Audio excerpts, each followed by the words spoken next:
hello to you. Welcome back to the Jenny Monday Club, where I've got a really squeaky, noisy chair. It's a new chair. Well, I say it's a new chair. It's a new old chair. My father has upgraded because he has inherited 2 new office chairs from my sister's business that's moved to bigger premises. So a cascade effect, his old chair now becomes Zoe's office chair. And Zoe's office chair goes back to being a kitchen chair. But the upside of this is it's an awful lot more comfortable.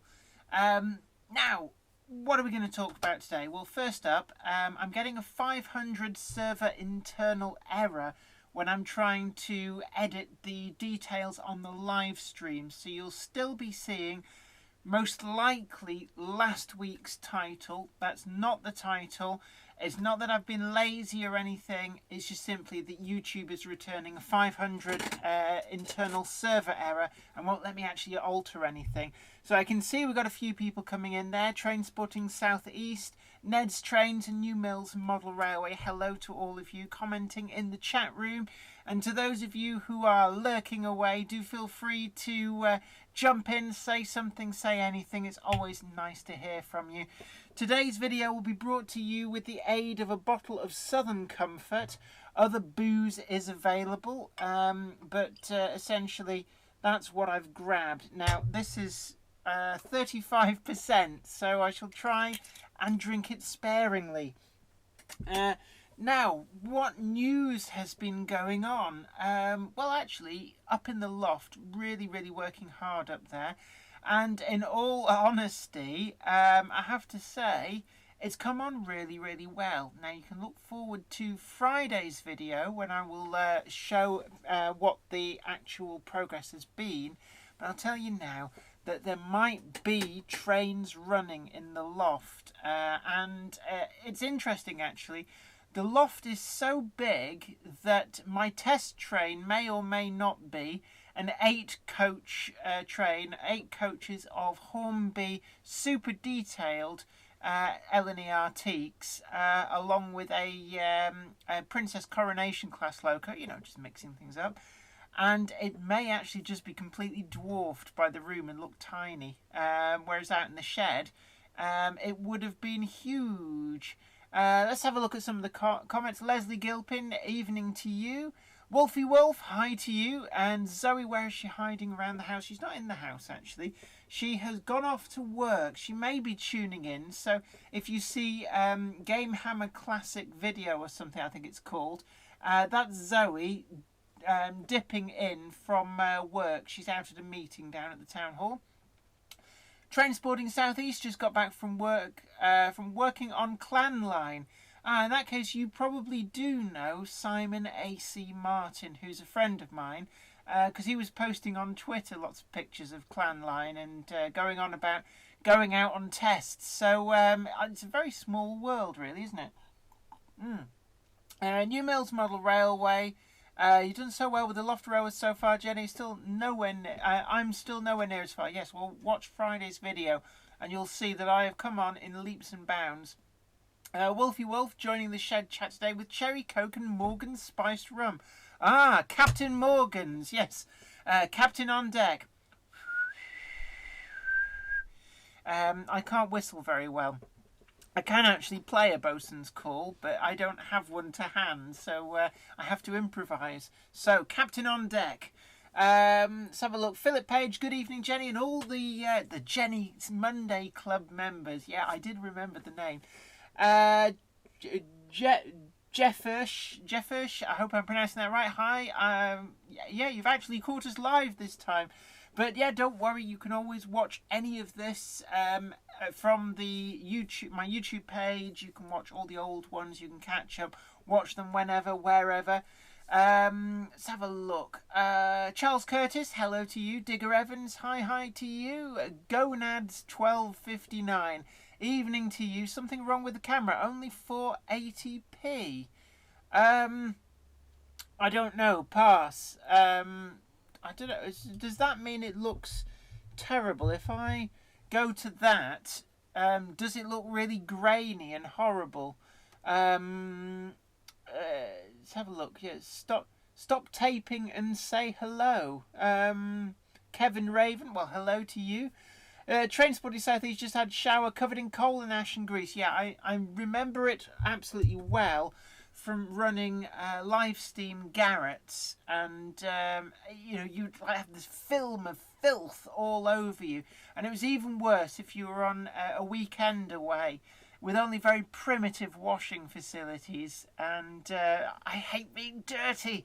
So you get covered in sort of sweat and oil, and used to have, we called it the Garrett stripe, because when it's running, the gear that it wasn't in didn't have a splash plate over it. So when it was revving away, this gear would flick little droplets of oil at you, and you'd end up with a line up your front where this gear had been flicking the oil at you on a road run.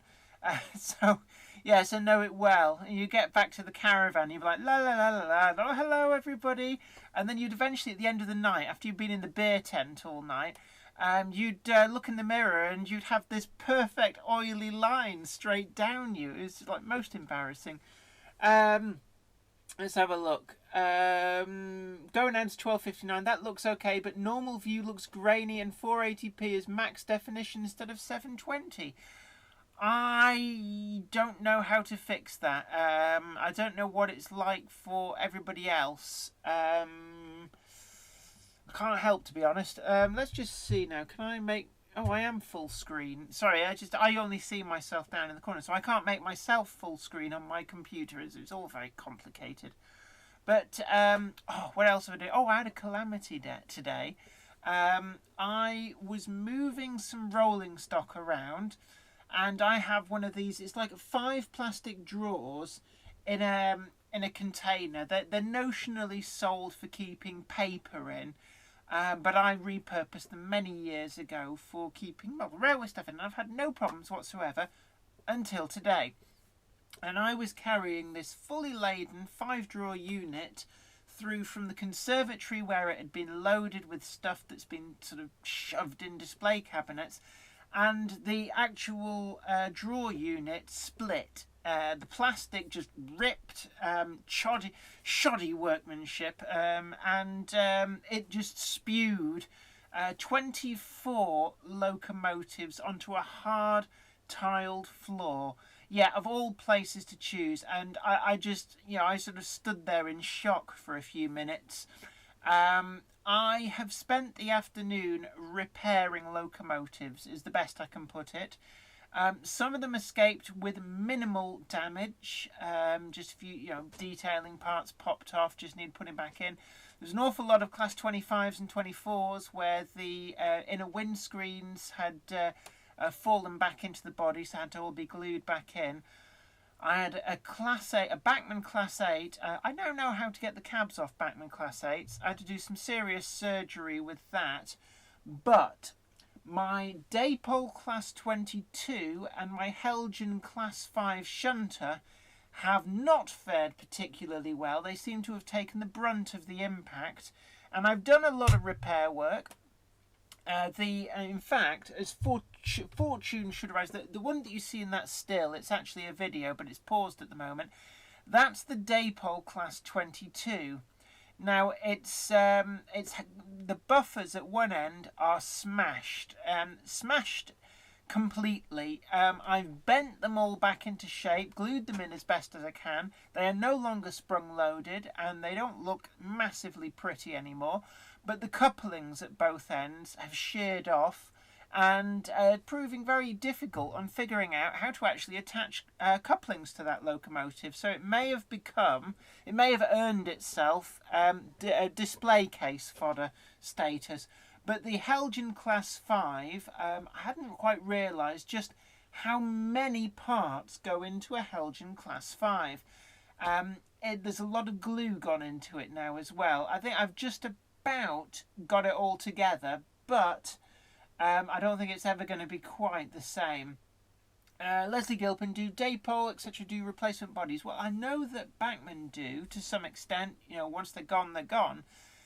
But the rest of the body is actually fine. It's just the buffers themselves, which appear to be as separately applied pieces, have completely distorted in the tubes that they go into the buffer beam in. The buffer beam itself still seems okay, so it may well be that I can get replacement buffers from Dapol. And I was over in Chirk a few days ago with Derry when we shot that video when I was up in the quarry and all sorts. So I was actually in the Dapol shop. Obviously I didn't know that this was going to happen. But it just goes to show that no matter how careful you are, it's so easy to damage stuff. The other thing I would recommend as well is always have for yourself a good stash of replacement couplings in. So many of the couplings got broken, and because I had replacement couplings, I was able to get everything sorted for a lot of the locomotives that just had smashed couplings. Jeffersh, I'm hoping I'm pronouncing that right. Been fitting my baseboards today in my shed. A few more to do yet before I can start some track laying and hopefully produce my first video of my layout. It is a good feeling actually when you start laying track and get the first trains running. I remember when I started building the layout in the shed, you're actually seeing it on the screen now, so memories. It still actually does look like that in the shed. The garden railway's been dismantled, but tomorrow I will be finally decommissioning Bolton Trinity Road for good, and that essentially means that I will start removing points and the electrics underneath for recycling. Let's have a look there. Mark Jakes, catching you live from Manchester, not Seattle. This time I travel halfway around the world and it's still raining. Yeah, we've actually had a lot of rain here. I'm in North Manchester, so you've travelled a huge amount of distance to be an awful lot closer to where this is being filmed. So you'll be in the same time zone. So the Jenny Monday Club starting at 7 GMT actually would start at 7 o'clock for you. Brockwell Lane, can you show us the damage 22? I can't right now. It's up in the loft and I'm down here, and I'd have to go and get the loft ladder down and everything to go and get it. So I can't show you, but it will no doubt appear in a video. If not this week, then next week. Right, pronounce it Jeffers H. Right. Jeffers H. The H being the first letter of my surname. Aha, little mystery solved. Caro Belga, have you ever thought about doing signal box bells? No, I can't say I have. I'm not into that level of authenticity. I just sort of set trains running, and quite often, oh, there goes the 22 again. I must scrutinise these videos to get a clue how the blooming couplings fit together, because I never paid attention when it wasn't broken, and now it is broken. I'm struggling to work out how to repair them. But let's have a look. Transporting southeast, just warming through the Andrew Barclay tank and the traction engine. Yeah, warming through presumably means about 4 to 5 hours of shoveling coal and waiting patiently. And if it's anything like my dad's garret, you'll be firing it and nothing seems to happen for ages, and then very quickly the temperature comes up, the pressure comes up, and it's down to the physics of how you boil water, in that it takes an awful lot of energy to bring water up to just below the boiling point, and then it doesn't take an awful lot more energy to tip it over the boiling point and turn it into steam. And that's why it takes forever to boil a kettle, but at the end it does seem to pick up quite well. Oh, Carrier Belga, yes, how's your dad's bill going? It's going all right, actually. I was having a look at it today. I went round there, I didn't film anything, but I went on round there, and he was showing me he was waiting in for some steel to be delivered for me. Oh, he did tell me what he was making on it, but I can't remember what he said he was making. But, it looks like a finished garret now. It's at that stage where all the motion's there, the cylinder block's there, The wheels are on. Actually, the wheels are all there and made, but the one of the wheels is off, so he's got access to the main differential for some work he's doing.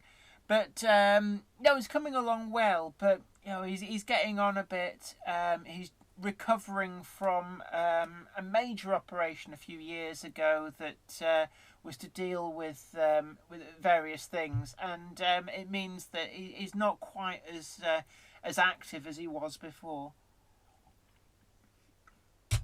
I think he's also of the opinion that steaming it up and rallying it is an awful lot of hard work, that he gets his enjoyment from the building of it. So he's quite happy to potter along at a fairly slow pace, so it won't be built anywhere near as quickly as the previous ones were. Southern Train Girl, hi to you. Let's have a look. Transporting Southeast, yes, started about 4, means another 4 hours to go. So 7 hours, that's a long time to steam up, although my dad's garret's not the biggest of things. But we also found that choice of coal was very pivotal to efficient steaming up. If you steam up with coal that's got a lot of tar in, things like that, poorer quality coal, the coal itself burns more readily because the tar in it and the oils in it catch fire more readily, but they're very sooty and they soot your tubes up. And what we found was that you end up with your tubes soot up, which insulates them from transferring the heat properly, and it takes forever and ever. So actually steaming up on as clean a coal as you can is the best, because otherwise you get like the coal tar condenses in the tubes because your boiler isn't at full temperature. It's not so bad once you're fully up and running, because it gets hot enough that stuff doesn't condense in the tubes, so you just get a light dusting of soot. But certainly when you first start steaming up, you can end up with your tubes almost completely plugged with tar, effectively. And that was a huge issue that we found. Generally speaking, trying to get it steamed up, you get it going nicely on wood, and then Welsh steam coal was pretty good. But getting that to, once it's lit, it's fine. But getting it to light was a pain in the neck.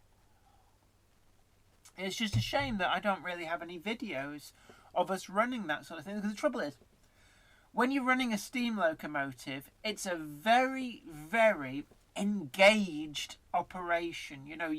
It's not like driving a car where it's like turn it on and away you go. With any steam locomotive, you're constantly balancing so many different things, and also you're covered in filth as well.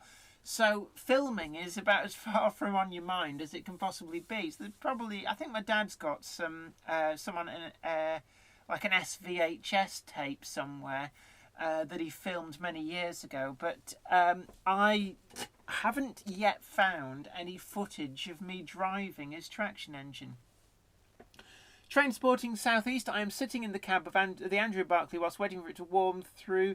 Since at Bluebell Railway, I've got cups of tea out the ready. The reason for taking so long, just finished overhaul. Yeah, so everything will be stone cold. I remember at the East Lancs Railway, it was a standard class 4 tank, I think it was. Was it a standard class 4? It was either a standard class 4 or it was an 8F that they'd been rebuilding. I mean, this is like 30 years ago.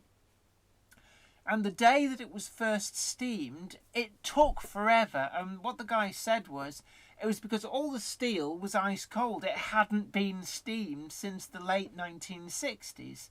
But once it's steamed up, there's a lot of latent heat stored in it, so it becomes a bit easier the next time. Anthony Strathmore Road Junction, hi to you. Welcome aboard. Let's have a look. Jeffers H. I have been given 6 Hornby set track 4th radius curves, nickel silver rail.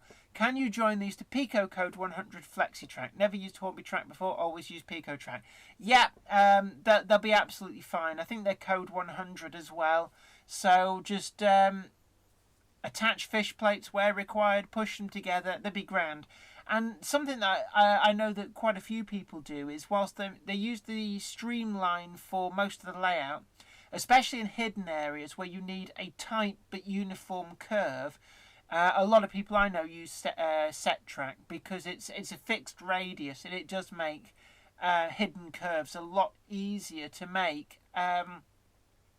So certainly out in the garden, when I built the O gauge layout that's replaced the one you're seeing on your screen, I actually used the Pico set track curves for that, just to make sure I got the radius correct. Let's have a look. Mark Jakes just picked up a Helgen Baby Deltic in BR Blue from the Loco Shed. Oh, grand. Did he have a lot of stuff? I haven't been to the Loco Shed in a long, long time. Just curious how it is these days.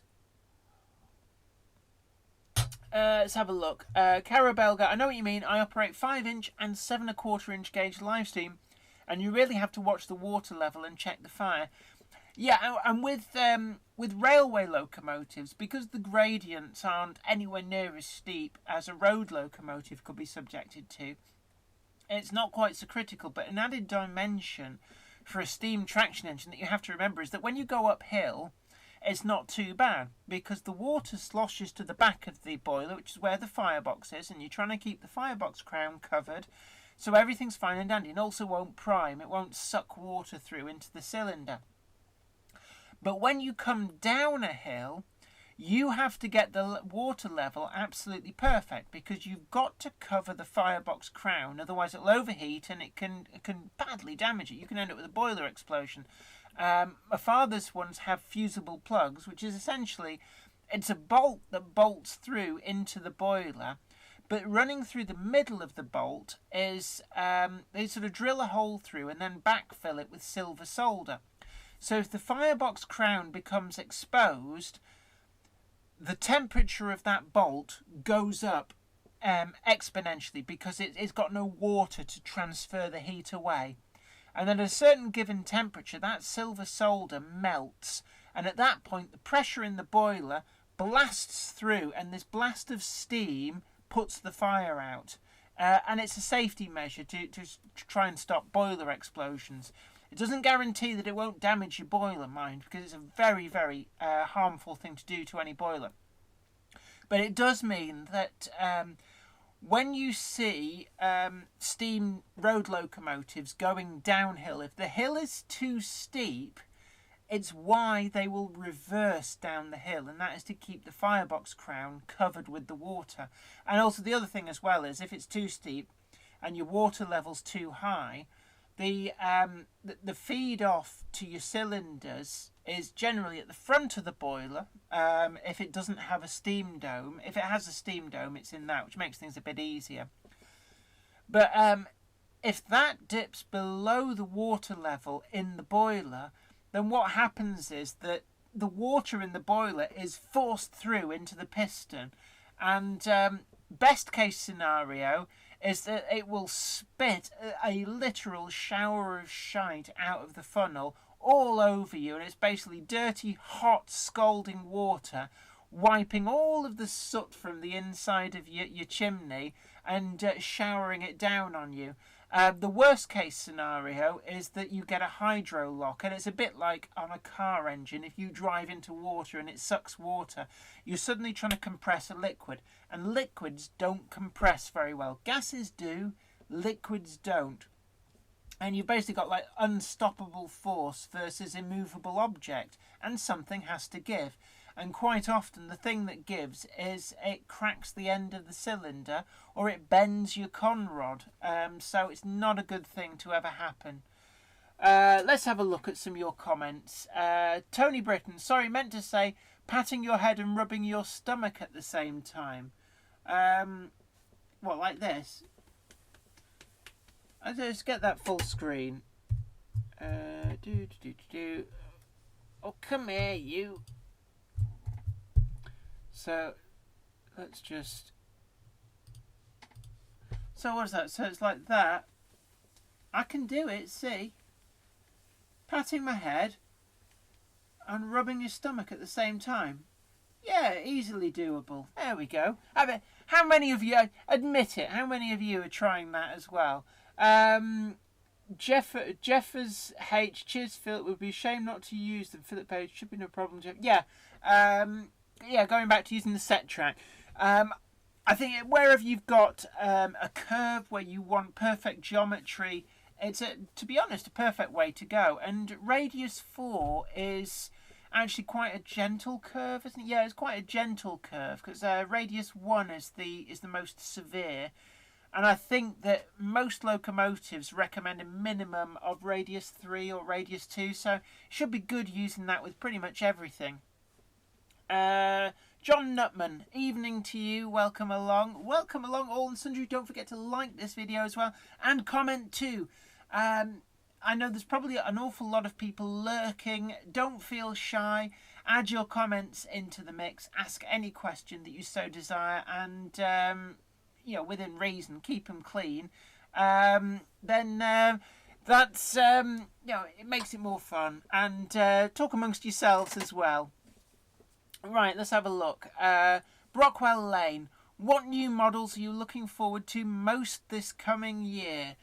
I think the Peckett is the B2. The Hornby, the 6-coupled Peckett is definitely one of them. The Ruston Hornsby, is it the 48DS? The little tiny diesel with the match wagon.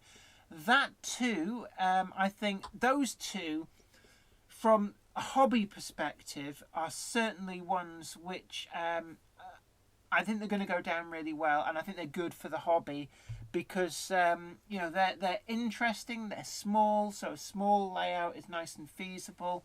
But they also appeal to established modelers such as myself. Other locomotives, I'm still waiting for my North British livery J36 with the TTS sound.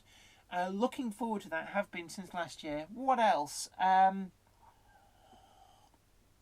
I do have a lot of stuff on order, but I'm blowed if I can remember what it is. But yeah, I think the Peckett is probably the number one thing that I'm looking forward to, locomotive-wise. Other things, I think, over and above everything else, the Hornby Class 8 TTS sound chip, that I'm looking forward to probably the most. Laszlo Gajeric, let me know if I'm pronouncing that correctly. You did. I think we're talking about the lurking and the commenting. It's good to have you along, good to have everybody along, and all are welcome here at the Jenny Monday Club. Train Sporting Southeast, excuse me, safety valves lifting on the standard 4-tender loco we own back in the Mo. Oh, right, okay, no problem. It sounds like really interesting where you are. The Bluebell Railway, I think you said. Again, my friend Simon A.C. Martin volunteers there, or at least he used to volunteer as one of the stewards on the Pullman trains, I believe. So it's a small world, isn't it? Let's have a look. Flymo Chairman 1, ha ha ha, but can you do that and keep a steam loco tractor on balance on the boil too? Well, yeah, but I have to keep stopping periodically to be able to shovel coal or twiddle little knobs and dials and stuff. Warrington Train Spotter 2778, I see dry January is truly finished with Jenny. Oh, it's been finished, well, since pretty much 5 past midnight on the last day of January. So, yeah, for those of you who weren't here at the beginning, today's video is brought to you with the soothing tones of Southern Comfort. I do like Southern Comfort, actually. I'm not normally a massive liqueur fan, but Southern Comfort is one that I do really like. It's very nice with lemonade, actually. I don't have any lemonade in, but Southern Comfort and lemonade is quite a cheeky little concoction. Let's have a look. What else have we got? Carol Taylor. Well, hello to you. Long time no see to you too as well. Good to have you along. Good to have you back. WD23ST. Evening, Jenny. Have you been tempted to go to N-gauge, get more track into a smaller space? I have to say, no. N-gauge is too small for me. My eyesight, see, I wear glasses, And I'm actually now, and this is no more so than when I was repairing these 24 locomotives that got blooming dropped because of a defective carry case. If you weren't here at the beginning, it's a bit of a travesty. 24 locomotives in a plastic carry case spewed onto a tiled floor, causing various degrees of damage. But what was I talking about? Oh yeah, Southern Comfort. Ooh. But yeah,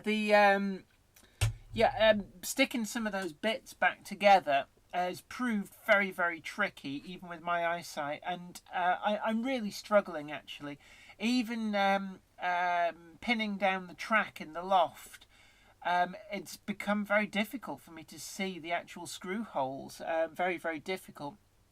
So N gauge is one scale which really I've never been attracted to the idea of. You know, I can marvel at how nice some of the models are, but it's not for me. Let's have a look. Warrington Train Spotter 2778, Southern Comfort. I've had a hard day today, LOL. Yeah, I do love Southern Comfort, and I have had a hard day up in the loft. Jeffers H, I will also be incorporating a street tramway as well, something you don't see on most model railways. Yeah, I've seen a few models of street tramways, but yeah, you're right, by and large, I think the problem is getting the models. I've seen some wonderful trams built. Keelcraft Kits used to make a tram, like one of those little four-wheel corporation tramways type thing. And apparently you could motorise those with something like a Black Beetle or a Tenshodo Spud. But yeah, that'll be interesting. Train Sporting Southeast, back out last. My dad just arrived. He's looking over Andrew Barkley, so time to clean standard floor and shovel more coal. You get a good workout. 4 chuffs per revolution. Hi to you. What sort of a track plan are you planning for the new layout, and how are you going about designing it? I tend to design things in my head. I have a track plan. It's in my head. It's not written down. It's not going to get written down because I'm not very good at translating what I've got in my head into a diagram of sorts. So everything I do, I have this sort of 3-dimensional exploded plan in my head, and it all works out in the end. But it's very difficult to explain that to other people. It's just the way my mind works. I can envisage things in 3 dimensions in my head, how they fit together, as almost sort of like a CAD program, but it's stuck in my head.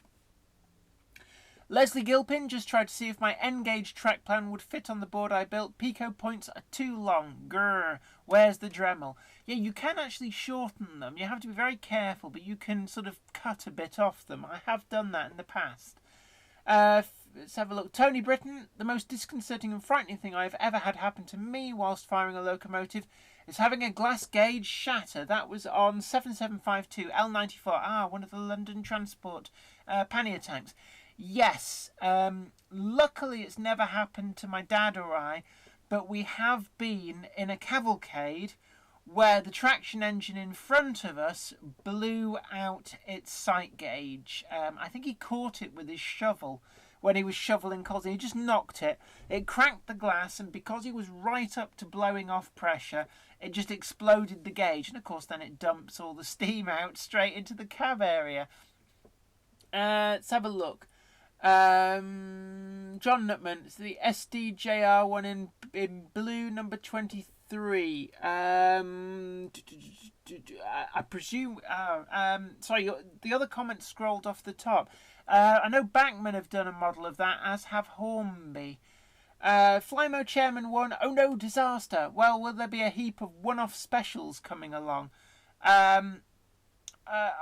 I presume we're talking now about the 24 locomotives that's got hit the ground quite forcibly. They've all been repaired, but the Dapol 22 needs a bit of TLC, and the Helgen Class 5. I'm very annoyed about this because the Helgen Class 5 is my benchmark locomotive. It's the one which basically, it's so smooth, so silky smooth, or at least it was, that I'm hoping it goes back together okay. But they should all be all right. I'm pretty handy at repairing things, so we'll see how it goes.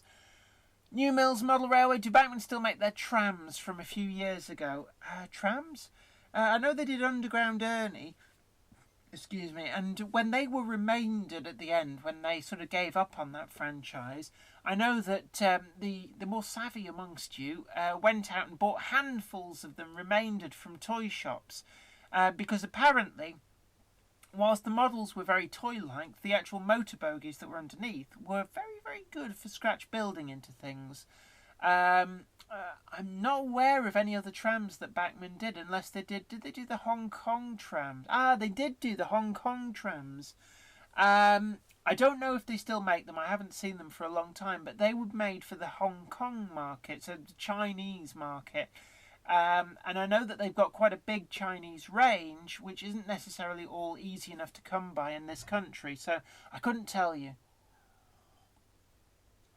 Carol Taylor, been very busy on my construction with 20 foot by 18 foot long cabin, as I did mention some time back.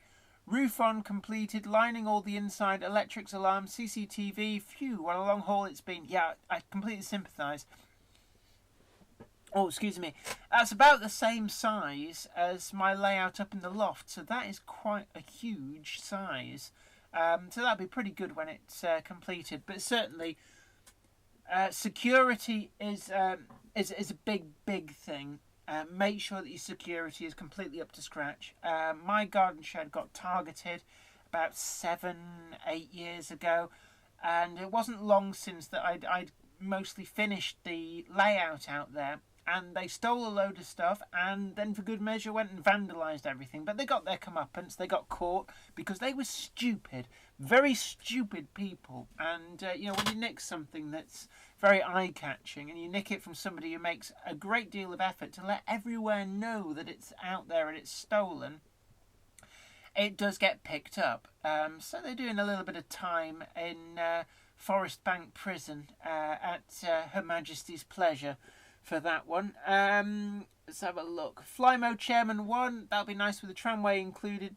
Jeffers H. Yeah, I think the tramway is an interesting thing. I mean, it's not really appropriate for my layout, but I know that Les Cliff, he of Not Lobia fame, he had a tramway. I'm not sure whether he got his working or whether it was a scenic thing, but certainly he did have a tramway in Notlob, which is actually Bolton spelt backwards.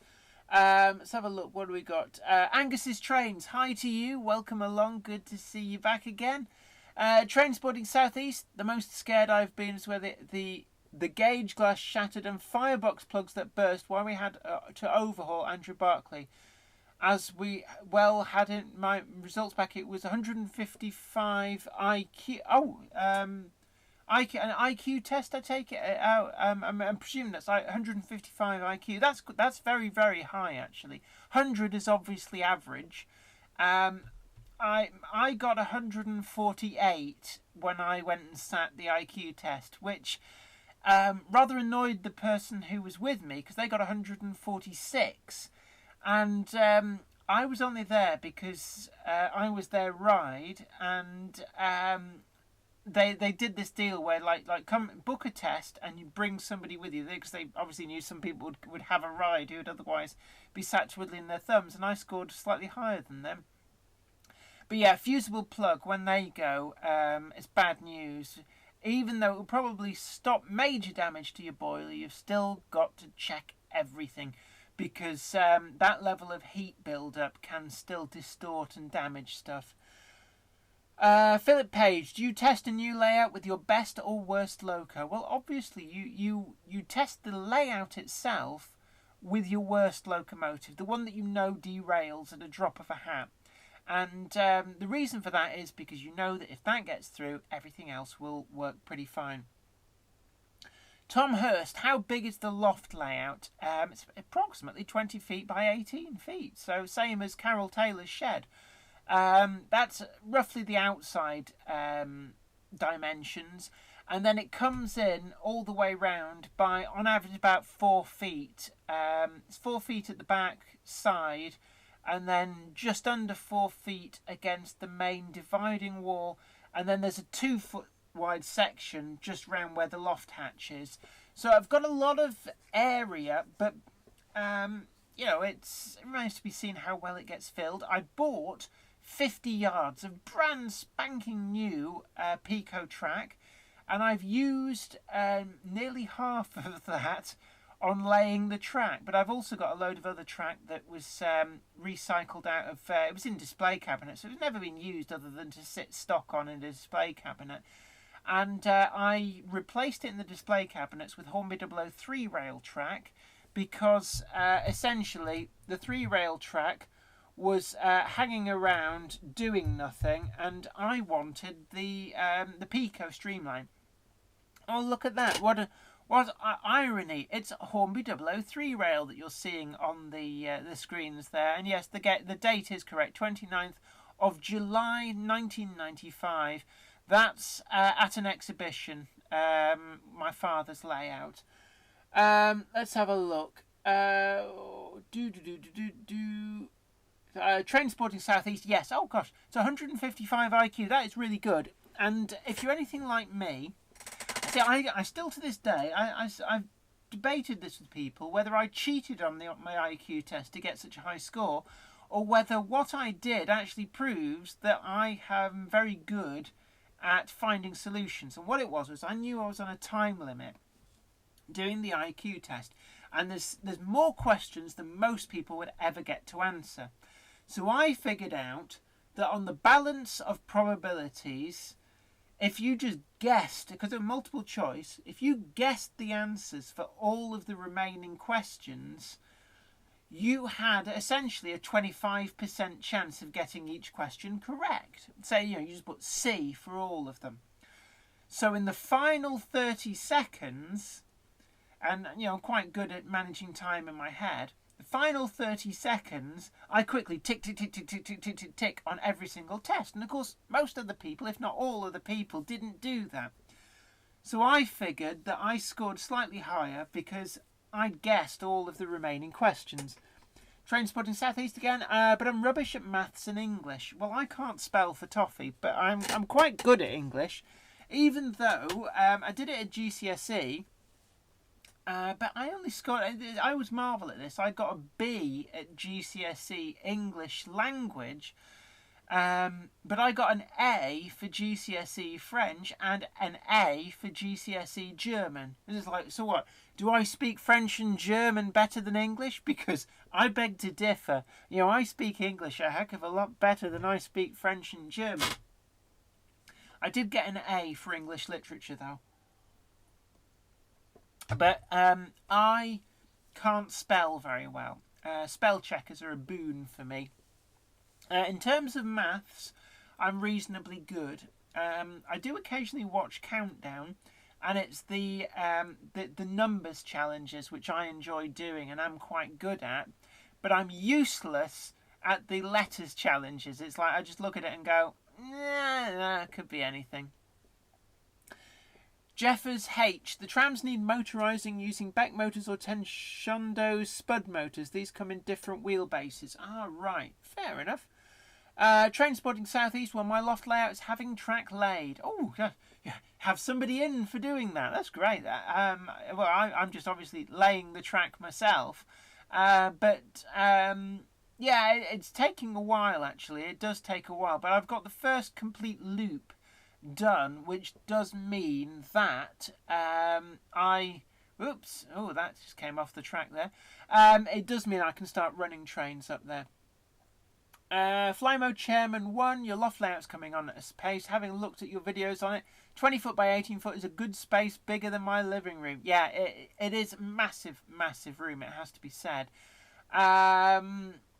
Let's have a look. Yeah, and look out for Friday's video, because there's going to be much more in the way of updates, because, like, wink wink, there's, oh, ding ding ding, there's a lot more to. Let's have a look. On the march home, what do you want from ye old shop? Let's have a look. Ooh, I could put in my order. I shouldn't have any more. What should I have? crisps to share. Oh, that's very naughty of me. And what sort of... Oh, yeah, let's go alcohol-free. Alcohol-free beers. Excellent. There we are. She's on her way home from work. Right. Oh, blooming adverts. I hate adverts as much as the next person, so I get to press the skip button. Right. What are we? Right. John Nutman. Yeah, I am with my dad at club, so catch you later and I hope you all have a good evening. You too, have yourself a good night at the club. Don't forget to recommend to everybody there that the Jenny Monday Club is available for their delicatessen. A delicatessen? It's like, what am I selling? Cheese and olives and stuff. But also have a, subscribe to the channel, all the usual kind of crack. Carol Taylor, what baseboards would you suggest, please, Jenny? All 2-inch by 1-inch timbers, 2 levels with a central island for an underground and modern underground station underneath will be on the sidings. I used 6mm ply because I was after gaping the weight down, but if you're in a shed, you're not quite so restricted, so I would go for a minimum of 9mm, possibly even 12mm ply, because I have a lot more strength to it. Bracing underneath, 2x1 is absolutely fine, upended, screwed in, get a good crisscross pattern going on. I've also used 2x2 for some of the legs, because they really don't flex. So 2x2 for the legs, and you can use some of that for the cross bracing as well. That's what I would do personally. Train spotting southeast. No, I did not cheat. I think it's a mind photographic memory as well as having audio system. Yeah, that does help. I mean, as I said before, I don't think I cheated. I think it was just essentially showing applied ingenuity just by ticking all the remaining questions, which you're perfectly entitled to do. It's not technically cheating. It's not like cribbing the answers off anybody. Train spotting southeast. No, laying the track myself. Just got my wording wrong. That's fair enough. Ford shuffs per revolution. Will your layout be designed for operations, or did you prefer to just watch the trains run? It'll be designed to be able to do both. But generally speaking, I like to just sit back and have trains run by. I'm not really a big fan of shunting, but as you're seeing on the video on your screen, I always build a layout with the ability to shunt sidings. But in all honesty with you, what you're seeing there is probably about the one and only time I have... Oh, have you farted, Fred? There's like a weird garlicky smell in here. I don't know. I think maybe it's that Fred's got bad breath or something. I don't know. It might be coming through from next door. They're Portuguese family, and I'm guessing that they cook a lot of Portuguese type food. Oh, John Nutman, no worries. Bye for now. Look, you have yourself a good evening, and I'll see you again on the Monday Jenny Club next week, perhaps. And also, don't forget you can catch up with what you missed. I don't know, it's a garlicky smell in here. That's weird. I keep getting whiffs of garlic. But also, yes, you can catch up on the channel with anything that you miss. Let's have a look. 47010HA. I hope you did not swear when you dropped your box of trains. Actually, no. I was shocked, speechless, because I know what they're worth, and there's probably about £3,000 worth of railway locomotives, because they are getting expensive these days, and some of them are sound fitted locos, and 2 of them were special limited editions, which are impossible to get now and worth quite a bit of money, I was just speechless. I didn't swear, much to my credit. I just sort of stood there, couldn't believe what I'd just seen happen. So, yeah. Carol Taylor, thank you kindly, Jenny. Noted. Baseboards. There's many ways of building baseboards, but if you're building them for a permanent building like a shed or a garage, something like that, weight's not really a consideration, so you can kind of over-engineer with thicker plywood and chunkier cross members. And if you're using tuber 1 or tuber 2, you just buy it in 8-foot lengths and just chop the bits you need of, and it's really quick and easy. If you were building for super lightweight, like for taking it to exhibitions where you've got to carry it around, you've got to load it into vehicles, that kind of thing, weight becomes an issue. And there's a different method of construction where you can use something like 6mm ply, and you use plywood to create, you use the angles to get your rigidity. But that is very fiddly to make. It's very effective, it's very light. And if you look at some of my videos about Grove Street Yard, which is my exhibition layout, that's how that is made. But essentially, you'd only do that where weight is a massive consideration. New Mills Model Railway. It's a shame Bolton Trinity Road is going, but I look forward to seeing the new Loft layout. Perfect chance to use your improved skills, I'm sure. Yeah, definitely. And I've got all these videos that you've seen, that you've been following. I've still got the memories. But Trinity Road it was a victim of circumstance.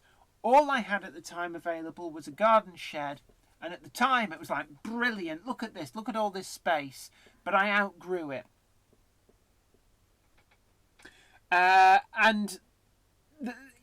We also had the security thing going on. And I was just give me a moment.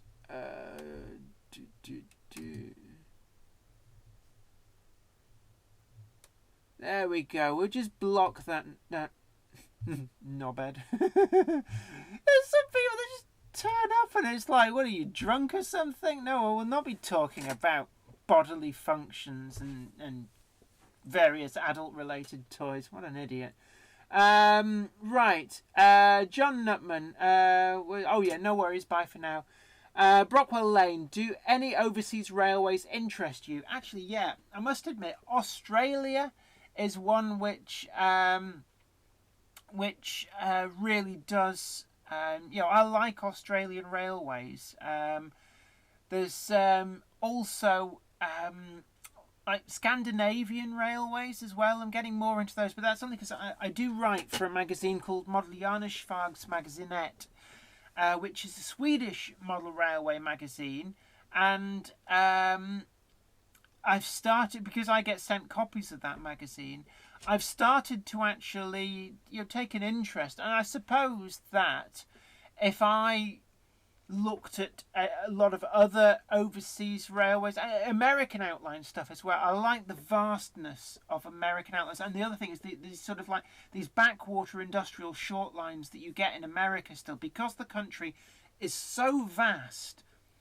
A lot of freight still gets moved by rail, and it means that unlike in the UK where people are just stick it on the back of a lorry and drive it places, it's not practical to do that a lot in America. So a lot of the sort of things which died out in the UK in the 60s and 70s still persist in America because of the vastness of the country. And I love those little industrial backwaters. Aaron Izzard, hey up Jenny. How are you? I'm grand, thanks. I'm grand. How are you doing? Let me just have a look. I'm just scrolling back up because I've been chatting so much. The comments are coming in. They've sort of scrolled off the edge. So hold on. Flymo Chairman 1. On a similar test for a job, when the 10-minute announcement went, I knew to just tick the remaining questions as there was a 1 to 4 chance of getting it right on the multiple choice test paper.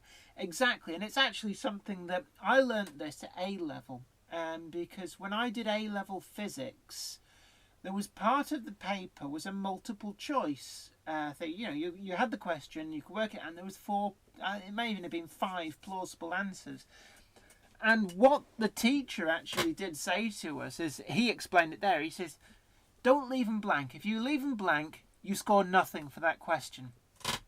If you guess, you have a 20% chance of getting it right. So, which do you want? And, on the law of averages, what it means is that it can make the difference between a grade. And that's something that, it stuck with me. So when I did the IQ test, I did that. I answered all the questions, because there were multiple choice, within the time frame. It's just I guessed the answers for like the last 5 or 6. Let's have a look. Carol Taylor, all photos will be uploaded in due course from day one, from footings upwards, insides, etc. Yeah, it's always good to keep a record. I didn't keep much of a record of building Bolton Trinity Road because I built it before I started doing a lot of filming. So there are odd bits, but not as much as looking back perhaps I should have done. Let's have a look. Train Sporting Southeast. I have put my money where my mouth is and pre-ordered the B2 packet and Terrier from Hobby. Yeah, I forgot about the Terrier. See, the Terrier, the older Hornby Terrier, I quite like it. I've grown attached to that model, and I know its foibles. I know it's not as fine as a lot more modern stuff. But when you sit it next to more modern locomotives, it doesn't look like a toy. It kind of keeps its head above water. It's paddling away profusely. It's a bit like a swan. It sits there, and underneath it's going like the clappers to keep afloat. If I bought the new Terrier, my worry is that it would overnight render all of my previous Terriers obsolete, must get rid of, must replace them. This happened with my Bachmann Class 3. I had the older style Class 3s, and then I got a new Bachmann Class 3, and overnight I couldn't look anymore at the older style Class 3s without thinking, it's just nowhere near as good. But I think I might get one at some point. The SECR, the Southeastern and Chatham Railway liveried one, is the one which I would have probably gone for if it wasn't for the fact that Hornby had already released it and I've already got one of the previous Hornby models. So I'm waiting for the London and South Western Railway liveried version, or possibly something like Box Hill or Stepney maybe. But yeah, I like transport. Sorry I'm late. Don't worry about it. Not a problem. One thing I keep saying, these are archived, so if you want to go back, see everything you missed, watch the whole thing at another time to suit your convenience, it's there, it's grand, you can do that, don't worry about it. It's always good to have you along, always good to have people passing through. Anybody who's lurking, don't feel shy, you can chip in, say something, it's always grand. Let's have a look. Warrington Train Spotter 2778. Will your new layout have points and signals controlled by DCC, or will they be manual? They're going to be controlled from a CDU from actual switches. That's simply how I'm planning on doing it. It's how I normally do it. I'm quite happy with... Oh, blooming adverts. So let's just skip that. Go, skip it. Ooh, packets. What were we talking about? Oh yeah, I'm not going to bother with them being controlled by DCC. I think that's adding too much of a complication to the electronic trickery. I quite like just being able to flick a switch and it's there. I will have it on a separate circuit from the DCC, so I've got my 16 volt AC transformer, feeding into the CDU, so it'll be completely separate. And I'm quite happy for it to do that. It'll be grand. It'll be lovely. And you know, I've got a lot of the equipment for doing that, so that's how I'm going to stick to it. Wolfie Wolf, but which is the best number letter to tick if you have no idea of the answer? Theoretically, it should be any of them, but do it uniformly, because if you try and pick a different one for each thing, then you've got a higher probability theoretically of not getting the right answer. If you say if there's 4 answers, A, B, C or D, you pick C all the way through, there's questions are supposedly set up so that there's an equal number of A, B, C or D to stop somebody from just guessing C all the way through and hey presto, C was the answer for all of the questions. You know, it stops people from being able to game it like that. So as long as you tick the same answer for each of the remaining questions as a pure guess, then you're grand. That would give you the best option. And it doesn't matter whether it's like A, B, C or D. Statistically, you will have... That gives you your best chance. Carol Taylor, which I will be doing Chatham and Hayling Island. Ah, yes. Hayling Island, the last bastion of the Terrier, which BR kind of went. The line was profitable, and it's the kind of crap that went down when BR was just trying to shut things down. They claimed the bridge was life expired, which it probably needed some massive repairs. But rather than actually invest in the line, they shut it. They shut a profitable line because they couldn't be bothered to repair the bridge. Philip Page, my Hornby Terrier is over 20 years old. Southern Railway freshwater as preserved on Isle of Wight. Yeah, I do love the old Hornby Terriers. New Mills Model Railway. I'm really looking forward to see the new 060 Hornby Packets. The B2. I've got the Lels Hall 040 Packet. It's a stunning model. Just need a DCC chip for it and I'm away. Yeah, now, I'm not affiliated with any manufacturer, not affiliated with any retailer, so I can say what I think about all of them. I'm generally nice because, credit where credit's due. But in terms of retailers, Hatton's are selling the Hornby 4-pin DCC chip that you need to chip the packet for £12, and it's the cheapest I found it anywhere. It's also a good chip for it. Does the Hornby Sentinel shunter as well. Both types, the rod drive and the chain drive, and it's a really good chip for hardwiring the ex-Lancashire and Yorkshire Railway pugs. So just going to put that out there, 12 quid a pop. Aaron Izzard, pugs. Yeah, I love pugs, but what you're seeing on the screen are packets. The pugs are my little ex-Lancashire and Yorkshire. Flymo Chairman 1, LOL, ooh, Peckett, sorry, at least I smiled today. I'm glad to be of service. It's like that, that animated thing, Up, which, if you don't cry in the first 10 minutes, then there's something wrong with it. You are completely heartless. But later on in it, there's the dog, and all the dogs are like, oh, yes, I shall do that, squirrel. So it's like that with the Peckets. It's like, oh yes, and I will buy a Class 25 Peckett, or something like that. Okay, let's have a Train Sporting Southeast. I think Hornby should make O2 Calborn. The O2. I thought Kernow have done the O2 class. I think you probably need to check out Kernow Model Centre. I thought they'd made that. Simon, train chat. No way. Yes way. Or is it? No, it depends on which franchise. It's like Wayne's World. It's like way, and Bill and Ted. It's yes way. Train Sporting Southeast from the Isle of Wight Steam Railway. Yeah, O2 Calbert. I'm sure that Kernow Model Centre have done that. Simon, I love this. Grand. Does this setup take up the whole backyard?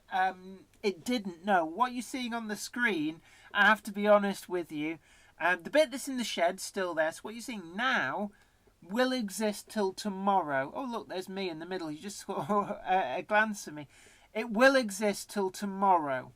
And then come tomorrow, what is going to happen is that I'm going to start dismantling that the layout you see. But the bit that goes around the garden has been dismantled.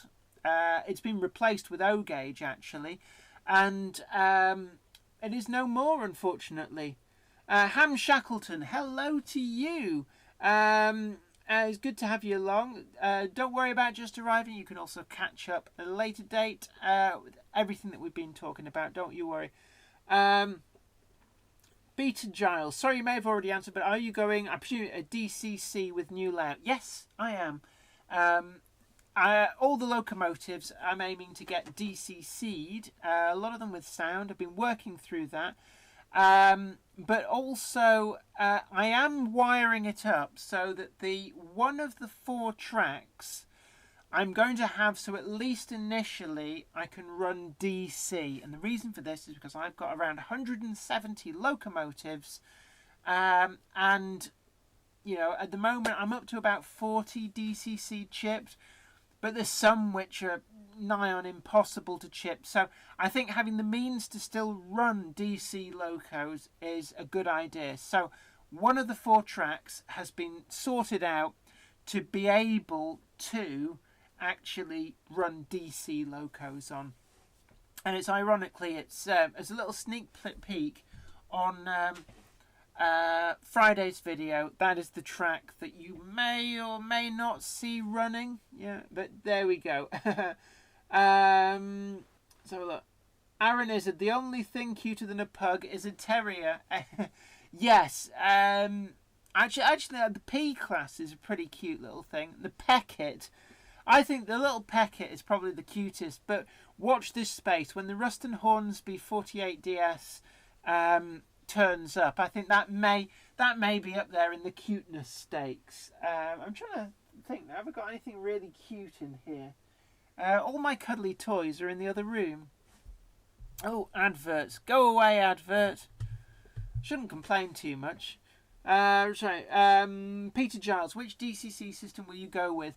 I've got a Gauge Master, DCC 01, I think it's called. Flymo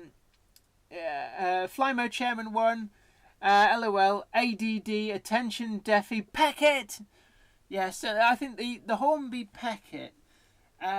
See, I always said that the Lancashire and Yorkshire, the ex-Lancashire and Yorkshire Railway Pug, the model that Daypole made originally and sold to Hornby, and they still make, it's a good model, I have to say.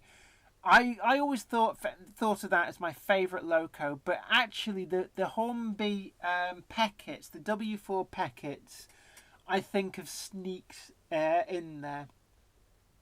Let's have a look. Ham Shackleton, I've always wondered what it was you were describing that is massive, complete with arm waving in your intro. Oh, let's have a look. In my intro. If I go back to the beginning then. Which bit arm waving? Well, that's me driving a truck and I'm about to say broom broom. That's me playing drums. I really am playing drums. That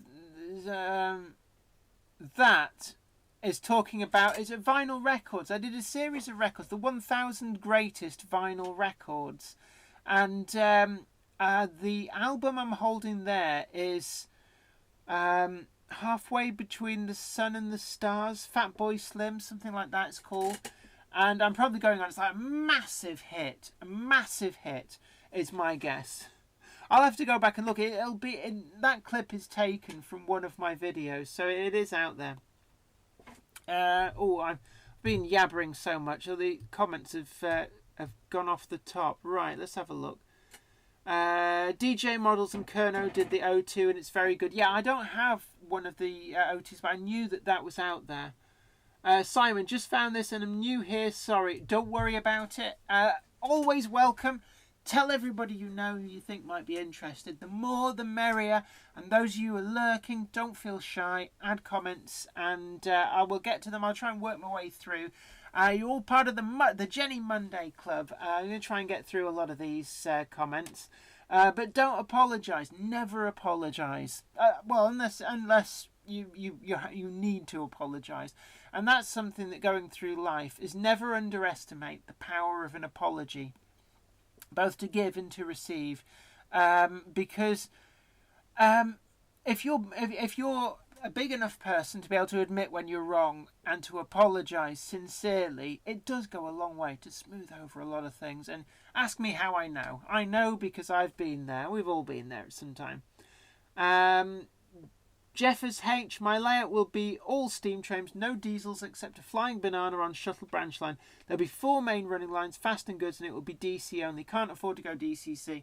Yeah, I was DC only for a long time, but I'm slowly going DC. But I'm going to retain one of my 4 running lines as DC for the time being. Ultimately, the plan is, if all my locomotives end up going DCC, it will be used as DCC.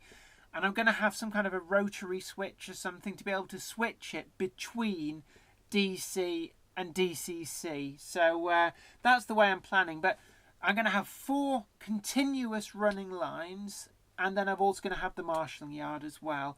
So there's plenty of scope. I'm also going to have a second layout up there. They're not going to be connected. I've worked out the levels and it's just not practical.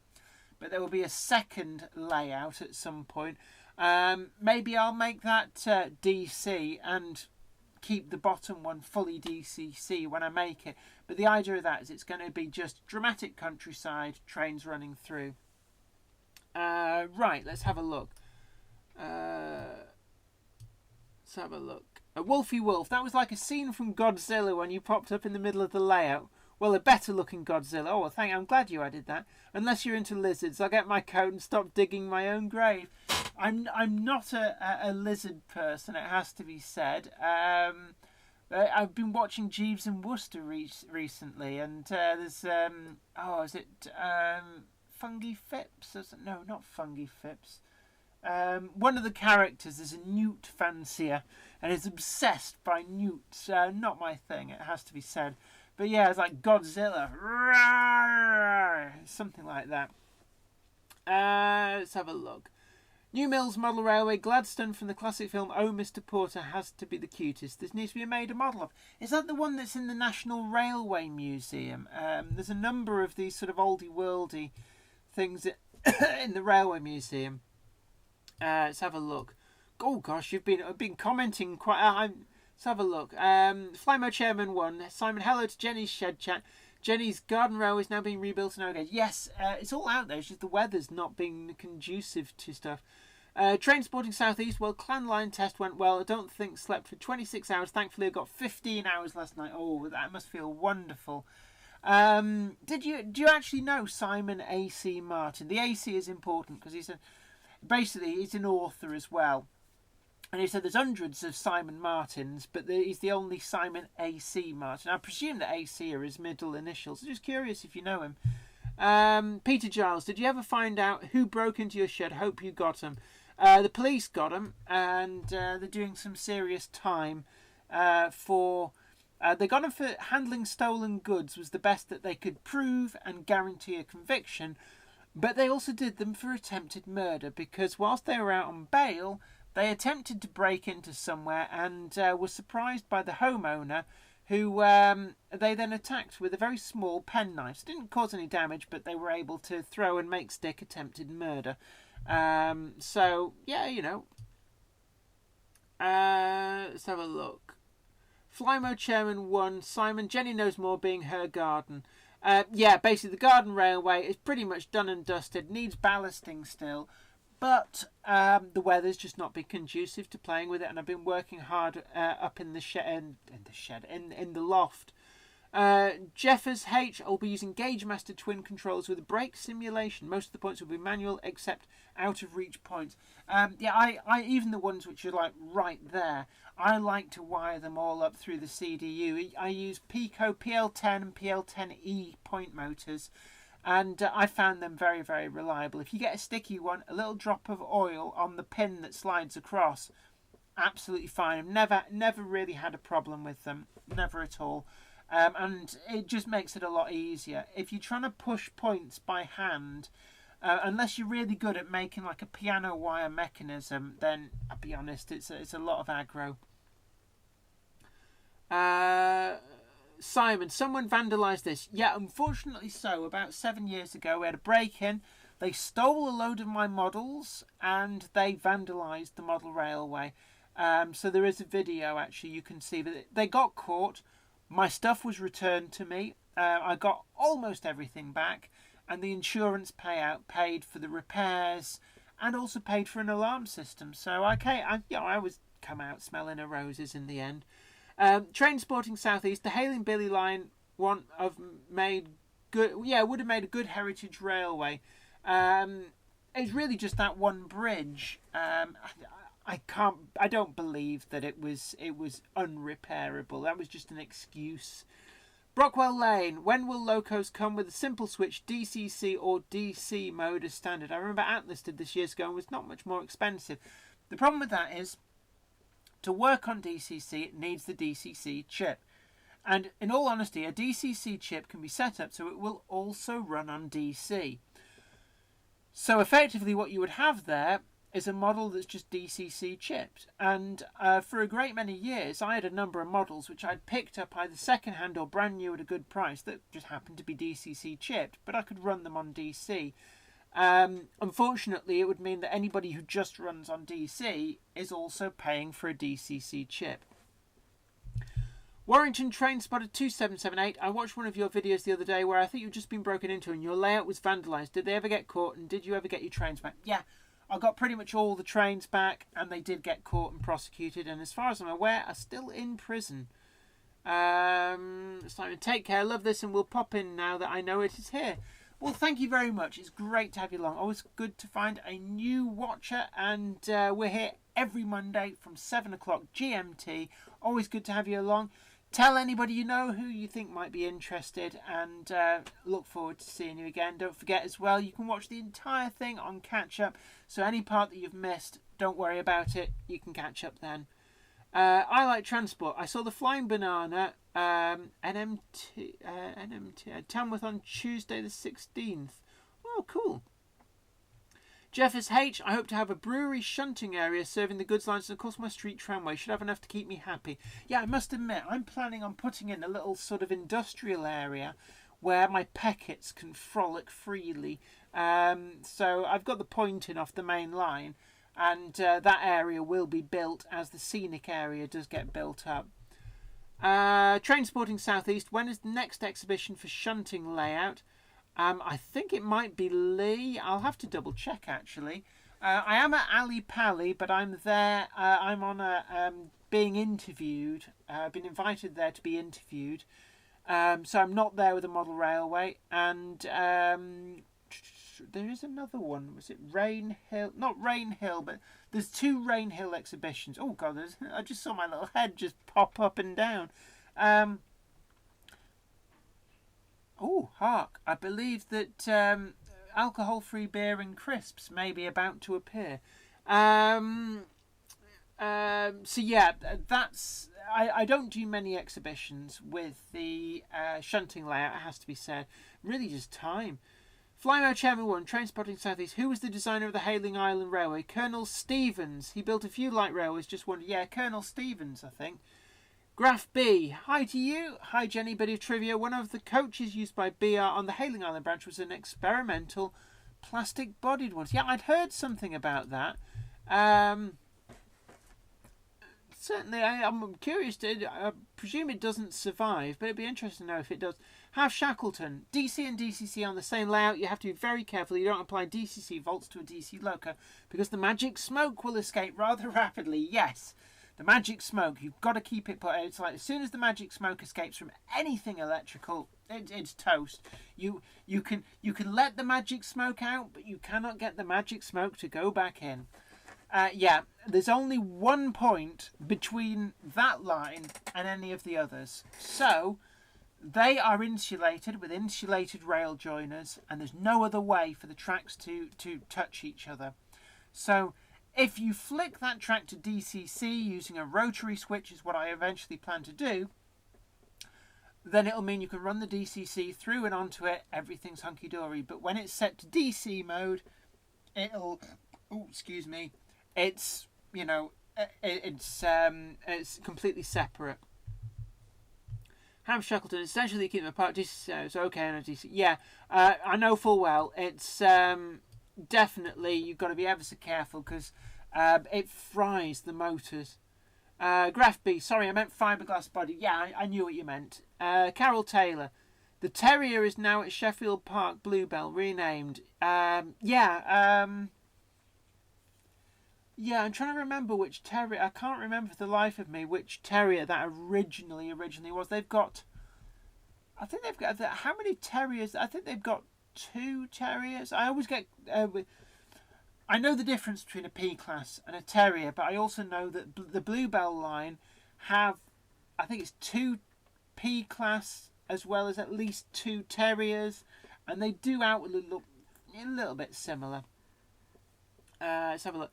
Wolfie Wolf, sorry Jenny, I have to shoot off. Have a lovely evening. Take care all and stay safe. You too. You take care. Don't forget any that you miss. You can catch up later. And I'll see you back here at 7 o'clock GMT for another edition of Shed Chat Live, aka Jenny's Monday Club. I like transport. Do you have a shunting layout? Yes, I do. It's called Grove Street Yard. It's been featured in a number of different magazines. It's been in Model Rail. I think it was issue 143. As well as Model Railway Express Mag, much more recently, and also Model Janusfags Magazinette, if you're a reader in Scandinavia. Let's have a look. I like transport. Is it worth me uploading videos? They're not very good. Oh, Don't think like that. No. Other people always be interested, so it's always worth uploading stuff to YouTube, and it's a good place to keep stuff as a record. Wolfie Wolf, sorry Jenny, Wolfie Wolf, sorry Jenny, I have to shoot off. Have a lovely evening, take care all and stay safe. I've already read that one out, haven't I? Train Sporting Southeast, the James May show on BBC4 on Wednesday. Yeah, the Inside Hornby thing.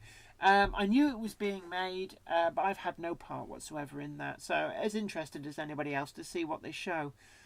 John Edwards, hi Jenny, this time from Robin Hood country, home away from Germany for 2 weeks. Ah, gosh, another person in country for Shed Chat. Another good chat, Danke. Danke, bitte, bitte sehr. Meine Deutsch ist ein bisschen schlecht, aber ich habe es gelernt in der Deutschstunde. Flymo Chairman 1, Colonel Stevens, thank you Jenny. I'm glad I could be of help. Let's just get rid of the... Hello? Zoe? That's weird. I could have sworn that I heard her come through the door. I'm just looking at the cameras. Am I being burgled? It's a very quiet burglar if I am. Right, Warrington Train Spotter 2778. What is the next model train you want to buy, and will you be doing any more unboxing? Yeah, I will be. It all depends on what gets released from what I've ordered. Now, the way I buy stuff, I've got certain things that are on my hit list and new stuff, and I've basically got to wait until they're released. There's the J36, I think it is, the North British liveried 060 with tender, with the TTS sound that's been announced by Hornby. They've brought out some of the BR models. I'm waiting for this North British one. That, if that comes tomorrow, that'll be the next model. There's also the Peckett B2. I've got the Ruston Hornsby 48DS on order as well. But then in terms of second hand, it's simply a case of what comes along, and always in the market for decent second hand. Peter Walker, hello to you too. I was watching the recording of a previous one of these sessions and realised you were live now. Just wanted to pop in and say hello. Well, hello to you too. Don't forget, we're here every single Monday, 7 o'clock GMT, Shed Chat Live, aka Jenny's Monday Club. It's good to have you along, and don't forget to tell anybody else you know about it. Spread the word, and I'm sure I heard so. Zoe? It's really most peculiar. I'm sure I heard like keys in the door and the door open. Unless she's been a cloth ears and she's at the other side of the house and can't hear me. Graph B, love the Ali Pally show. Go every year. Well, look out for me. Say hello. I'm doing an interview with the MRC. They have these sort of regular interviews. There's a whole load of us who basically booked in to do it. I think it might be next door, you know. There's a whole load of us who are booked in to do it. So I'm part of the lineup. I don't know when I'm on. I'm presuming I get re-interviewed several times. They're not going to just invite me down there for 10 minutes and that's it. Just do your own thing for the weekend. So I'm expecting to be, fairly intensively involved with that. Let's have a look. Train Sporting Southeast. Well, in summer, I'm off to Australia. So really cool trains. Yeah, I'd love to go and visit Australia. It has to be said. So enjoy yourself over there. It's a great place. I think we've got Angus's trains here somewhere. It's a fellow Aussie from... say fellow Aussie, I'm not an Aussie. But I've got a lot of family over there in Warrigal near Melbourne. They're all farmers, so there's a lot of farmland around there. It's owned by my family. Let's have a look. Carol Taylor, they had 4 on that line. The main no-name while on the line, but gained the nickname the Hailing Billy, yeah, which ended up at a pub car park of the same name. Yeah, it was on a plinth for a few years, which is how it survived. I like transport. I saw 2 Class 97s coupled earlier. The thing about the Class 97s is they're engineering allocated locomotives, so they could have been anything from 86s, 37s. I'm trying to think whether they're still using 31s. So they get a 97 number, but I'm curious, it might be 37s, I presume. Jack Lantern BR, say hi, say hello to my friend Thomas Turbando. Thomas Turbando. Hello, Thomas Turbando. Good to have you along. Carol Taylor. All four were built in Brighton Works. Yeah, they were all built there by London, Brighton and South Coast Railway. I like transport. I got a fairly good video. Grand. Grand. Get it on YouTube and we'll be able to take a look. Warrington Train Spotter 2778. Maybe a silly question, but what is Ali Pali? Is it a model railway exhibition? So yeah. Ali Pali is short for Alexandra Palace. People just call it Ali Pali. Not just for the model railway thing, but all sorts of shows. But it's actually Alexandra Palace, and it's just a place.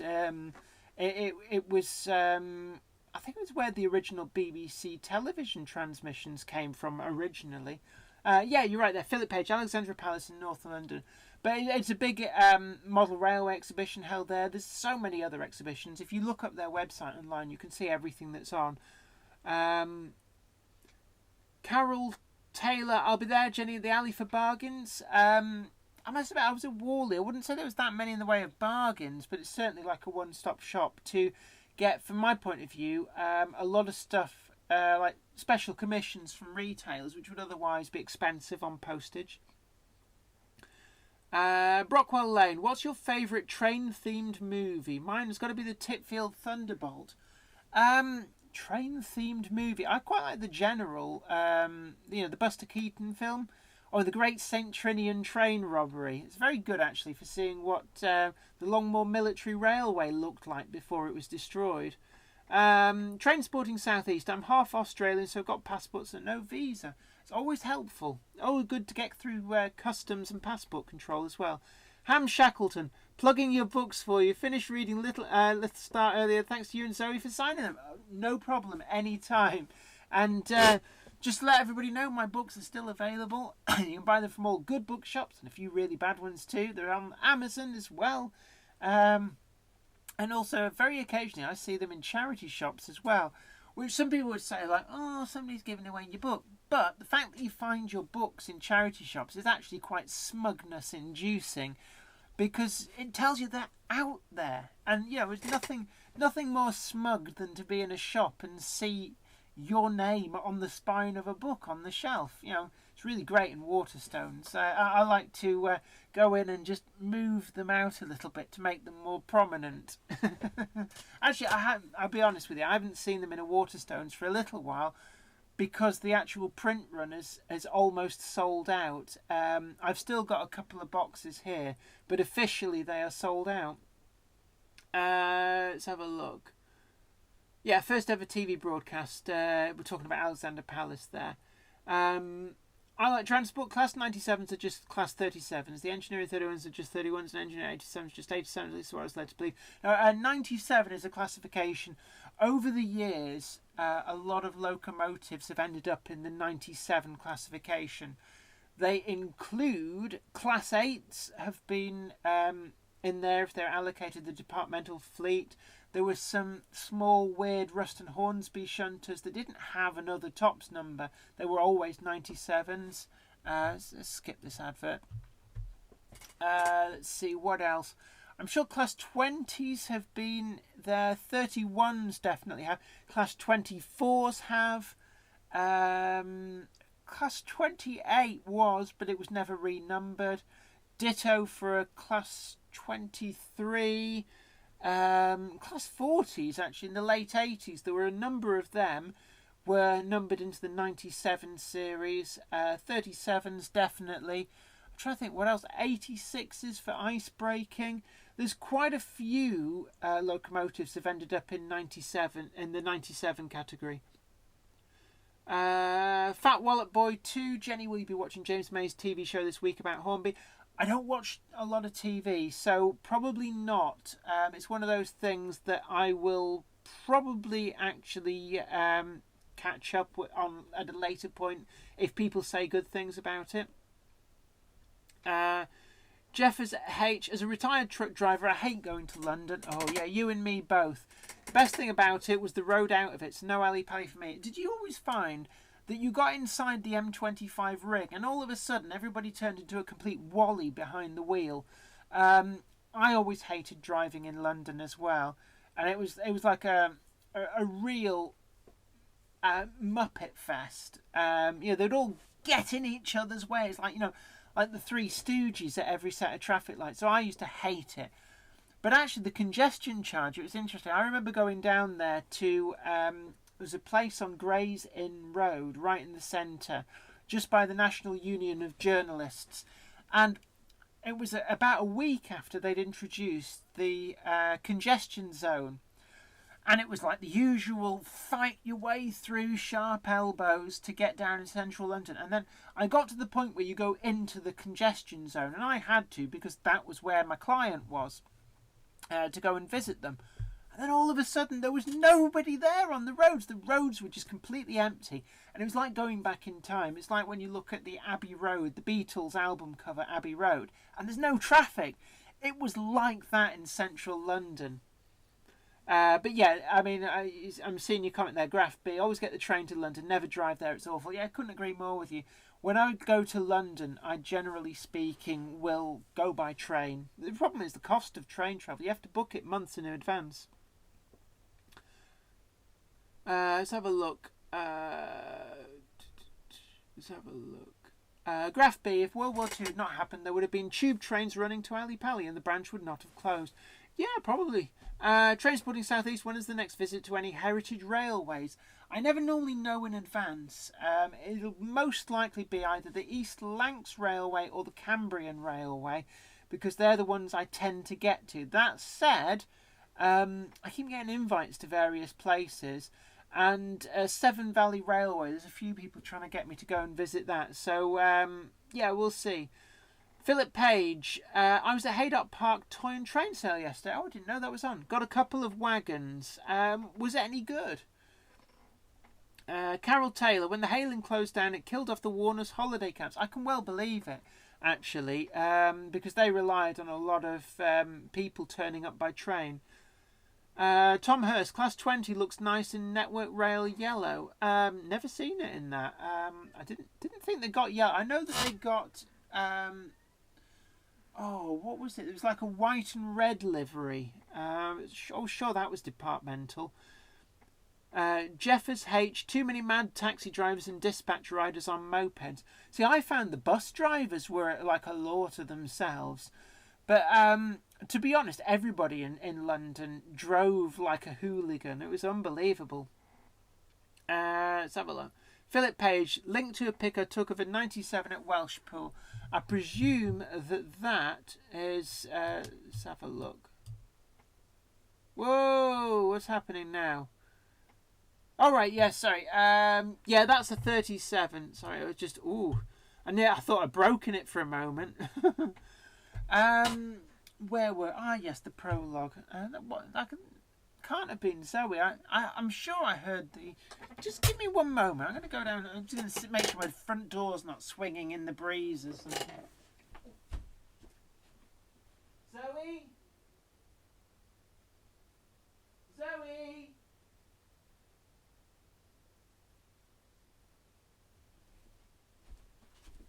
Just enjoy yourself with that. There's lights are on downstairs, and I'm sure I turned them off. So I'll be back with you in a moment.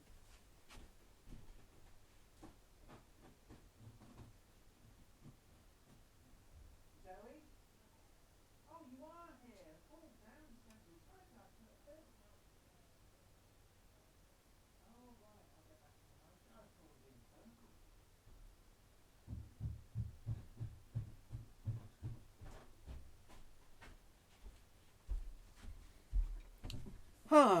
Yeah, cloth ears is down there, just not responding to me. Right, anyway, where were we? Yes, meanwhile, back at the ranch. Gary Cox, my local heritage is the Great Central Railway, great bunch. Yeah, I must admit, Great Central Railway, is that north or south? I've done a lot with Great Central Railway North. I used to do the exhibition. I did that a few years on the trot, I think about 3 years on the trot. Great Central Railway South, I've never actually visited it, but I followed it avidly. I love some of their projects, like the double tracking, and also the Mount Sorrel Railway. That too is an inspirational scheme. The fact they just relayed that branch, just like, oh, we can't build a a stock shed on this piece of land because of the land's not suitable. Let's just relay this branch line that used to be here instead. And it just seemed to be like yeah, we'll just do it because we can. It was great. Let's have a look. Train spotted southeast. I had tanks past my house this morning. Tanks as in like tanks on the rails, or is this as in like military tanks? Gary Cox. I live in Sorrel. Yeah. It's such an interesting scheme. It has to be said. I was just amazed at how quickly they put that line back together. It was great. Oh, right, here we go. You got it? Keep hold of them for now because I cannot guarantee that they will still be here. Yeah. See, I can't eat and talk at the same time, so I'll put that there. Give it a try. Yeah. Crack the heating on, would you? It's gone chilly. It's got a bit cold here. Yeah. Are you coming in and joining the fun? Why on earth would I join your trains thing? I don't know about trains. I'll let you talk. Oh. The great uninitiated out there. She'll turn up now. I bet she will. She'll turn up. She'll come up in the chat. Train sporting southeast military tanks. Oh, right, interesting. Philip Page. I'll go to East Lancs. Yeah, East Lancs is technically my local preserved line. It's I can actually walk there. It takes about an hour and a half, but I can walk there. Allow me to divulge the sum total of my train knowledge. Allow me to divulge to your people the sum total of my train knowledge. Okay. Hello, I like Gronks. That is the sum total of my train knowledge. Bye. She only likes them because it's a silly name. And it's just like the Gronk in 2000 AD in Strontium Dog. Yes. Jeffers H, Great Central. My wife used to live in Rothley. We visit her mum's grave every few months and always call it Ellis Tea Rooms. Ah, yes. Cuppa and watch the trains. See, my parents used to live, I think they lived in Rothley. This is before I was born. Yeah, I'm sure it was Rothley. It was one of the stations on the Great Central Railway. So I've got photographs knocking about from about 1975, 1976, showing the very early days of the Great Central Railway being restored, which is quite fascinating. Jeffers H, my nearest heritage line is the Severn Valley. Yeah, it's another one. I haven't been on it for about 30 years, but yeah, it's good. Flymo Chairman 1. There's so many people saying that these roads shouldn't have been closed, especially around my area. Dr. Beeching was to assume no expansion of populace, but how wrong was that? And also hello to Zoe. She's grand. She's grand. She brought beers, alcohol-free beers. Yeah, the trouble with... See, the thing is, everybody thinks that Beeching was like this evil person, but he was directed by the politicians, so he did exactly what they briefed him to do. So he gets all the flag, but actually it's the parties that were in power at the time who used him as the scapegoat for doing, essentially, crushing the unions, was what it boiled down to stop all the strikes and stuff. And also it was just seen as outdated. There was this assumption that everybody would buy a car and that, cars were the future and, that kind of thing. And it completely disregarded population growth. It completely disregarded the fact that if we all bought cars, as subsequently happened, you just get stuck in gridlock. And yes, Ham Shackleton, Ernest Marples, that corrupt individual on the take. He did a runner owing huge amounts of money to the taxman. He was quite clearly on the fiddle because he was promoting the shutting of the railways and the building of the motorways, which were being built by the company that his wife owned. Yeah. Gary Cox, if beaching cuts hadn't happened, where would the heritage lines be now? Well, I suppose in a way, we wouldn't need them, would we? Although, actually, no, the locomotives, I think people would have still preserved steam locomotives. But, and I guess there still would have been lines that would have closed. I'm trying to think. There's a lot of lines which had closed anyway. rail line closures go right back. So I think, there's arguably there could have been lines where steam locomotives would have run, and it may well have been that, there are some lines where really economically they were a basket case that could have become preserved lines. I don't know. Ham Shackleton, and he owned a trucking company. Didn't know about that, but yeah, he was corrupt as anything. Let's have a look. Jeffers H. Thank Di Woodham at Barry Scrapyard. Yeah, and Di Woodham didn't set out to save those locomotives. What actually happened was that he bought all these locomotives simply to scrap them. He was a scrap merchant, but he also bought an awful lot of rolling stock to scrap at the same time. And the rolling stock kept coming through, and it was easier to break up like these old wagons for the scrap. So they just never got round to scrapping the locomotives. So they were there and survived long enough that preservationists could raise the money and negotiate to buy them.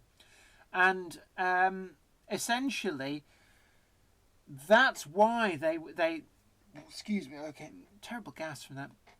That's why Di Woodham's yard survived for so long, was because the locomotives were too expensive to scrap compared to the wagons. And as long as the supply of wagons kept coming, they'd break them up instead. And I guess that, he then subsequently worked out it was easier and better moneymaker to sell them to preservationists. But there were locomotives still getting scrapped. A lot of people don't talk about that. But I believe that the last steam locomotives to be scrapped at Di Woodham's yard were scrapped in the early 1980s. I think it was a 9F and something else as well, were cut up in the early 1980s. And that was the impetus for preservationists to raise the money to buy what was left there and save it.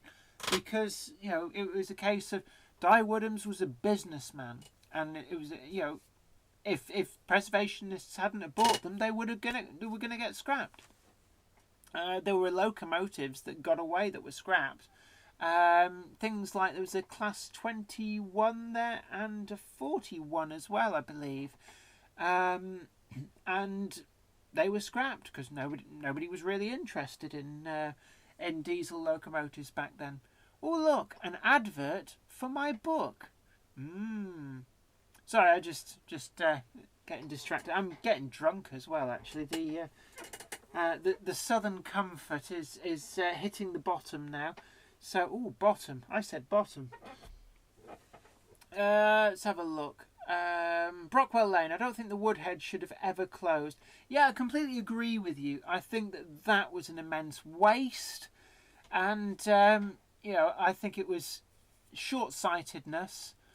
For the electrified Trans-Pennine route to be closed, I don't think that it was the most economical to operate.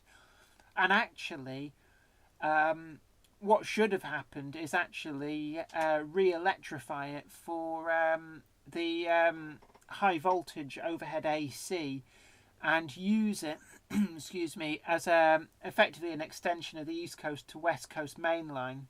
It's like a bridging route between the two. That didn't happen. It got pulled up, and unfortunately, that's the sort of thing that was still happening up until the very early 1990s. There are lines that were destroyed. I'm thinking of the Fallowfield Loop line was destroyed. Now getting built over, and yet that survived into the early 1990s. Flymo Chairman 1, yes, Dr. Beeching has been cursed with that. Wasn't Barbara Castle the Transport Minister at the time? Yeah, that rings a bell.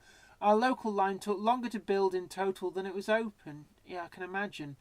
Jeffers H helped to save 4F 44422 for the Churnet Valley Railway in the early 70s. It's now owned by a private company. It's let out to various steam railways. Yeah, luckily a lot of stuff that went to Di Woodham was saved. Not everything was saved, as I said before. There were locomotives that got cut up, not least those two pioneering diesels, which are now quite lamented their loss. But the last locomotives to get cut up, steam locomotives, early 1980s. Right, I'm going to start rounding this up. I'm looking at the time. We've done about an hour and 3/4, which is what we normally do. So, hope you've really enjoyed this. Excuse me.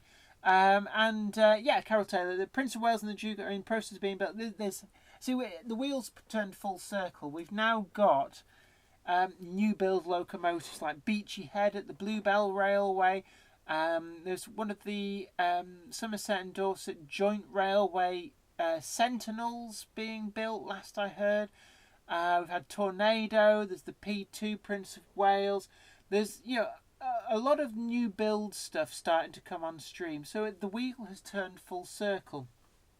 Flymo Chairman 1. Woodhead is still used by the National Grid, as far as I know, for their whole high voltage lines. There were 2 tunnels dug, wasn't there? No, there's actually 3 tunnels, and there was originally Woodhead number 1 and Woodhead number 2, which was single line tunnels that were held to actually operate steam locos through, and totally unsuitable to be electrified. So what happened was, when they electrified the line, they built Woodhead number 3 in the 1950s, which was the double track bore that was electrified. Once that was finished and up and running, they closed Woodhead number 1 and number 2, which in turn, I think Woodhead number 1 was in too poor a condition for anything and was just abandoned. Woodhead number 2 was then turned over to the National Grid, who laid their high voltage power transmission cables through it. All fine and dandy until the Woodhead line closed, and then comparatively recently what happened was that the high voltage transmission cables needed renewing, routine maintenance. But instead of rebuilding them in the existing tunnel, National Grid bought from the British Rail Property Board Woodhead number 3 and laid the new cables in that tunnel, thus precluding its use as a rail tunnel. So the rail line then couldn't be easily reinstated. There was a lot of campaign to prevent that, to enable the line to be reopened, but it was ignored and it happened. They then abandoned Woodhead 2 because they deemed that the tunnel was in need of major repairs and renovations, and it was just cheaper for them to lay the new transmission cables in Woodhead 3. So that's kind of the timeline. Graph B. My local line was electrified on DC in the 50s and altered to AC in the 60s, so I'm sure the same could have been done at Woodhead. Yeah, and also the Hadfield, the Woodhead route is electrified on AC as far as Hadfield, which is where it now terminates. Jeffers H. I remember seeing Duke of Gloucester at Barry with its wheels cut in half. They said it would never run again. How wrong they were. Yeah, definitely. Flymo Chairman 1. That's the way round it went with Woodhead. Cheers. Cheers you all. I'm going to have to head off now. So it's been great having you all along. Don't forget, this Friday, an update on the Loft Railway. It's really been going great guns up there. So I'm sure you'll be as happy as I am with the progress. I'm going to be keeping going with that. And then we've also got a Wednesday video to come as well. So I Like Transport. Please could you have a really quick look at my channel as we go to last week. Yeah, okay. So let's have a look. So it's I Like Sport. Here you are. So let's have a look. Right. Have a look at videos. Oh, interesting. Yeah. So a lot of videos on running session. Aha. Let's take a look.